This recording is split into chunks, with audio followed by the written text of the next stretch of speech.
Barbie for test update. Yan ay the story ni Barbie. Yung cute pa nga ni Barbie kahit mukhang bagong gising. Yan, chill lang si Barbie sa bahay niya.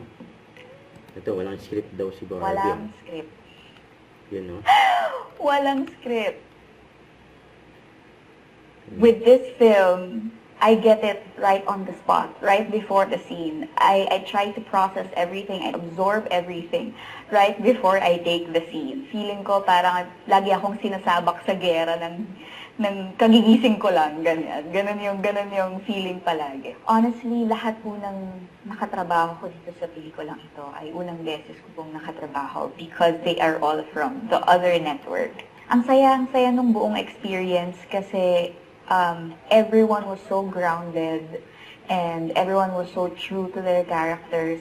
So kahit unang beses ko lang po silang makatrabaho lahat, it wasn't so difficult for me to actually connect with them when we do our scenes. I like how they actually treat me like I'm 16. Pagkausap nila ako even when the cameras aren't rolling. Kasi kahit pa paano, at least yung dynamics namin, yung rapport namin, pag nag-eksena kami, hindi siya nawawala kahit off-cam.